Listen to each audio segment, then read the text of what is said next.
What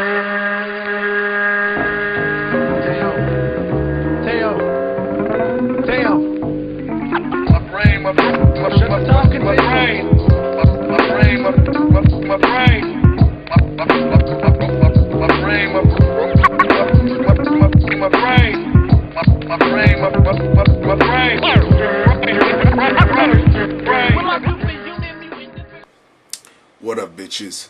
It's the MisanthropikOne, aka He Who Hungers, and I'm back up in this bitch for another rant/review.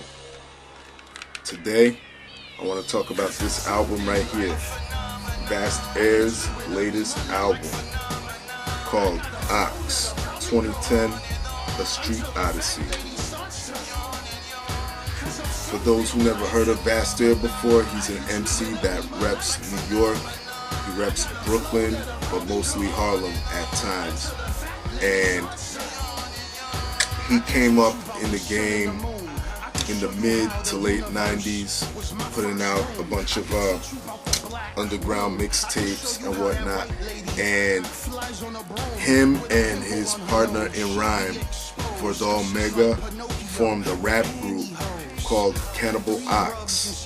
And for those of you who aren't too familiar with underground hip-hop or underground rap, Cannibal Ox released a classic album in 2001, I believe, called The Cold Vein. That album is just so retarded. There's not one bad track on there. It's a masterpiece. They were signed to Def Jux at the time. LP, who was an underground rapper / producer, he produced the whole album. That album was stellar. Let me fast forward a little bit. Cannibal Ox sort of fizzled out. They were supposed to have a second album that was going to have producers like RZA, Pete Rock, I believe LP obviously, but that never came to pass. There was problems with Vast and Def Jux, and supposedly Odyssey has some type of depression, some type of chronic depression. It was some type of rumor about that. I'm not too sure, but Canox has never released a second album, and that is so sad because that first album is ridiculously good. And Aire has been doing his thing though on the solo tip. He put out 2 studio LPs, one called Look Mom No Hands, and he also put out Deuces Wild. Look Mom No Hands is ridiculous. That's another slept on album that if you're now getting into Aire, or if you don't know who he is, go check that shit out. And Deuces Wild is good too. But let's move on to this shit right here. Just wanted to give you a brief history lesson real quick. Aire's style is very unique. There's not an MC that can emulate him, and that's why I love him so much. He's one of the most unique MCs in rap today, and his style is very, how could I put it in a nutshell? He's very, I guess, playful and kiddie with his approach, but Aire goes hard. And what I mean by kiddie is, you know, sometimes his references, a lot of the stuff he talks about, it relates to a lot of stuff that people would consider kind of childish. But if you know your shit, you'll know exactly what he's alluding to, and you'll understand his metaphors and his punchlines and shit like that. And I love that about Aire.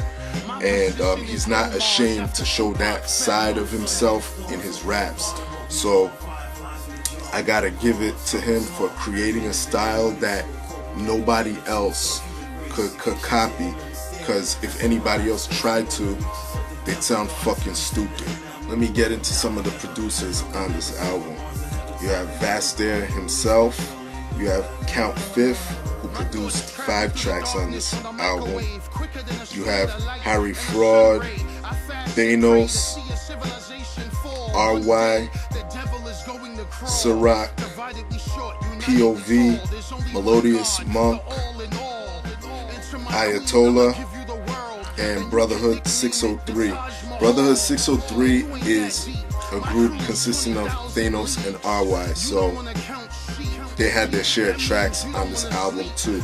Sonically, the beats fit Vastaire's style, so I have no complaints about production on here. Everything just kind of falls into place. Let me get into some of the features on the album. You have Carnage, who is another partner in rhyme of Vastaire's, because after Cannibal Ox sort of broke up, Vastaire formed another group called Mighty Joseph with his dude Carnage. Carnage is another dope MC, definitely another unique MC. Love his style, how he puts together his words, his flow, his voice. Check out Carnage, spelled K-A-R-N-I-E-G-E, for those of you that want to look up his shit. You have Capadonna, y'all already know who he is, another dope Wu-Tang affiliate. You have Double A-B, who is yet another partner in rhyme of Vastaire's. Big up Double A-B, by the way. You have Kenyatta Black. Did I say his name right? Kenyatta. You got Space. Space. That is a dude I haven't heard from in God knows how long. I heard this dude on some old shit with Cage and Masai Bay. He's another dope one that he sort of faded out. I hope he puts out something, some type of material. You got also Raekwon, one of the generals from the Wu-Tang Clan, big up Wu-Tang. You got Vodon Mega, another one of Vast's partners in rhyme. I explained he helped craft that classic album Cannibal Ox. You got Guilty Simpson, one of Detroit's dopest MCs, check him out. And you got Genesis, who's also in another one of Vastaire's groups called LXG, League of Extraordinary Gentlemen. All the features do their thing on here, not one whack feature, so no complaints about the help on the album. Let me go into some of these tracks. You have the intro, Ox 9000, starts off very well. Love the storytelling in that. Basically it's following the whole concept that you see on the cover, Vastaire in space, and he's talking to some type of computer program with his voice. And the computer program, which is known as Ox 9000, says that he's in control. And that's how the album starts off, jumping into the first song, Nomad. And I love that transition because, let's put it this way, how I told you guys in the beginning, if you haven't heard of Cannibal Ox or Vastaire and you listen to the Cold Vein, their first album, Cannibal Ox's first album, and let's say you never listen to anything in between, any Vastaire shit or Vod Omega shit, and you just pick this up and just listen to that intro into the first song, Nomad, which is the second track, it's like you pick up right where you left off, and I love that. The beats are the same, Vastaire is still coming hard, and Nomad is also one of the, 3 or 4 singles that Vastaire has off of this shit. I post a video up down there. You check it out. You let me know what you think.